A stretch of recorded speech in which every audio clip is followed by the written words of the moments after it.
Jeopardy! Fans were left debating an unclear show rule about last names after a murky moment on the game show's season 40 finale. A player was ruled correct with the Obamas, but in the same round, the Curies wasn't specific enough for Ken Jennings or the judges. The moment fans questioned occurred on July 20 SIX's episode in the Jeopardy! Round category, a date in history. The $600 clue, which turned out to be a daily double, was, in the summer of 1989, this not yet famous couple went on a movie date in Chicago and saw a Spike Lee film. Then two-day champ Davey Morrison gained the $1,000 he wagered with his response, the Obamas. The $200 clue in the same category was selected next and was, after this couple's first date in 1894, she went home to Poland while he wrote her letters about his dream for science. Rachel Bradley, who won the game and will spend the summer break as the returning champion, responded, the Curies. This time, Ken asked, more specifically, and she correctly elaborated, Marie Curie and Pierre Curie, to get the earnings. What gives with that? Fans took to social media where they discussed why one response needed specificity but the other didn't.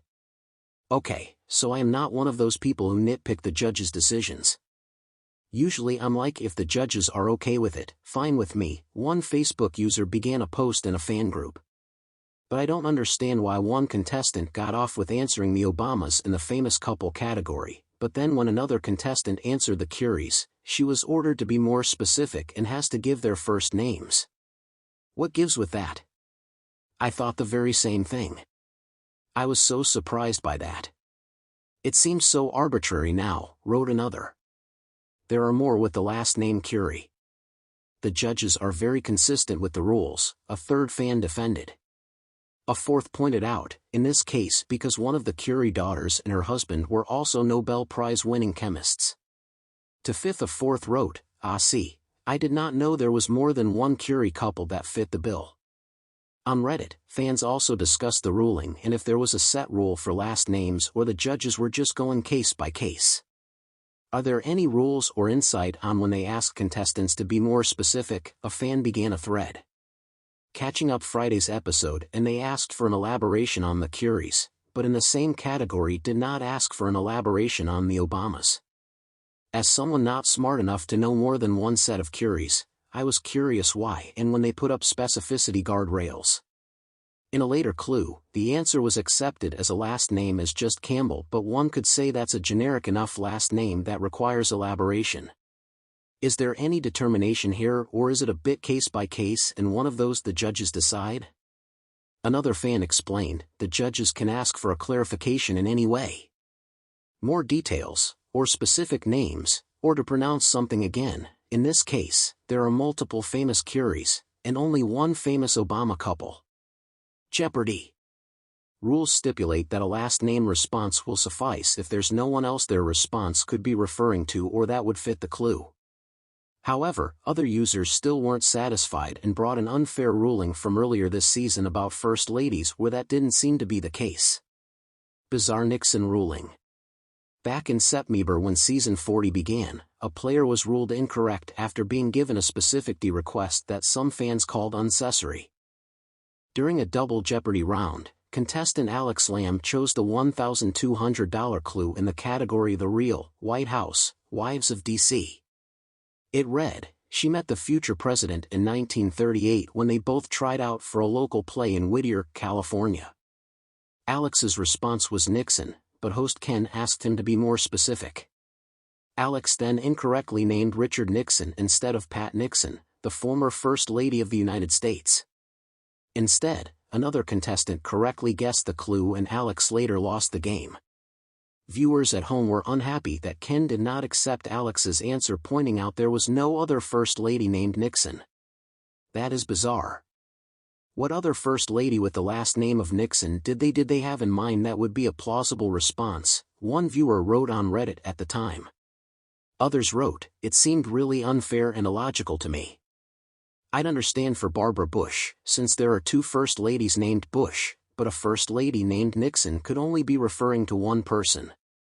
And, the rules are very clear that last names are sufficient if there is only one acceptable answer, and there was only one First Lady named Nixon. Alex himself took to the comments on Reddit and said he got caught flat-footed when Ken asked for clarification. "You can imagine that once I answered Nixon, my mind pivoted completely to the next clue," he wrote. "So when I was asked for clarification, I got caught flat-footed, and that's how it goes. Should have paused and answered." The iconic game show Jeopardy is known for its challenging questions, intellectual rigor, and strict adherence to rules.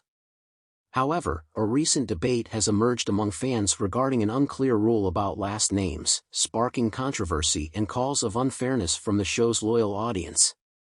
The incident. The controversy began during a recent episode when a contestant, Sarah, was penalized for not providing the full name of a historical figure during Final Jeopardy.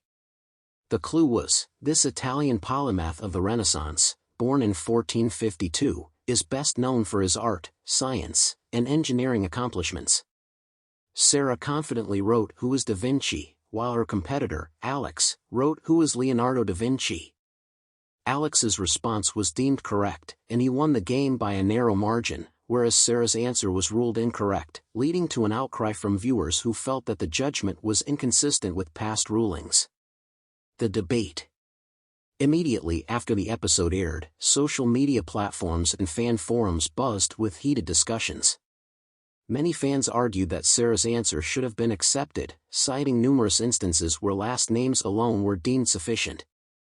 If Einstein is acceptable for Albert Einstein, why isn't Da Vinci acceptable for Leonardo da Vinci? Questioned one perplexed fan on Twitter. Others pointed out that the show's rulebook explicitly states that a last name alone is generally acceptable unless a more specific answer is required by the clue. They argue that in this case, the clue did not specify the need for a full name, making the ruling seem arbitrary and unfair. Historical context and patterns. Longtime viewers of Jeopardy provided examples from past episodes to illustrate the inconsistency. In one memorable episode, a contestant answered "Who is Dickens?" for a clue about the author of A Tale of Two Cities, and the judges accepted it without requiring Charles Dickens.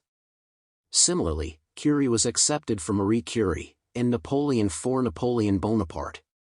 Critics of the ruling noted a pattern that seemed to favor certain contestants or types of questions.